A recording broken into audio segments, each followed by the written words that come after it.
Hello नमस्कार, मी भाग्यश्री माझ्या चॅनलवर तुम्हा सर्वांचं स्वागत करते।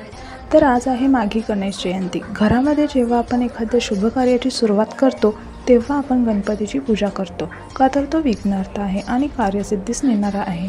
ह्या विघ्नहर्त्याचा जन्मदिवस म्हणून आपण साजरी करतो। तर ह्या दिवशी गणेशाचे पूजन केल्याने आपल्या मनोकामना पूर्ण होतात। तर मी सकाळी लवकर उठून गणपती बाप्पाला अभिषेक घातला व छान अशी देवपूजा करून घेतली। सकाळ सकाळी देवपूजा केल्याने मन अगदी प्रसन्न राहतं। तर आम्ही आज बाप्पाचं दर्शन घेण्यासाठी जाणार आहोत, ते तुमच्याशी नक्की शेअर करेनच। तर स्टे ट्यून। ट्रान्झिशन करून छान आणि सिंपल अशी मी रेडी झाली।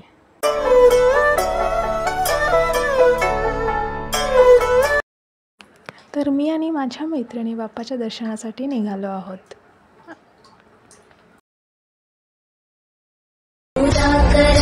मोदकं सदा विमुक्तिसाधकं कलाधरावतं सतं विलासिलोकरक्षकम्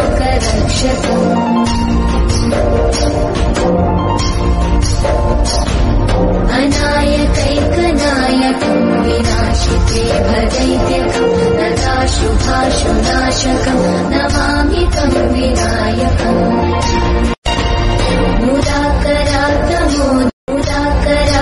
मोदकं सदा विमुक्तिसाधकं कलाधरावतं सतं विलासिलोकरक्षकम्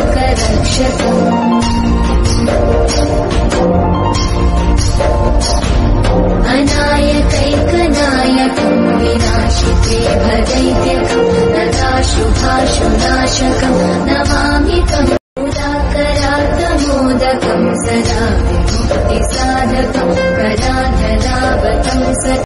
संध्याकाळी गणपती बाप्पासाठी नैवेद्य म्हणून मोदक करायचे ठरवले।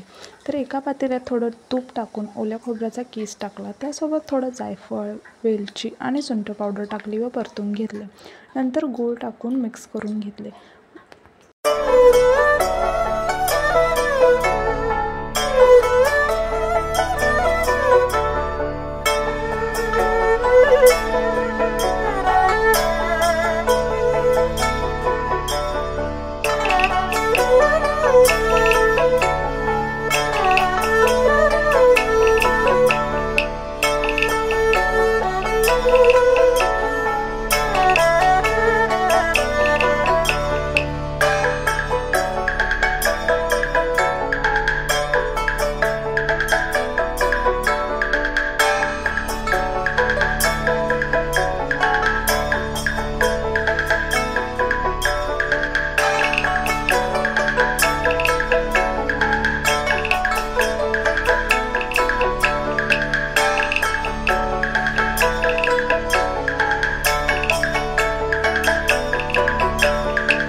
गणपती बाप्पांसाठी छान 21 मोदकांचा नैवेद्य दाखवला व आम्हीही सर्वांनी जेवण करून घेतलं. तर बाय, पुढच्या ब्लॉगमध्ये नक्की भेटू.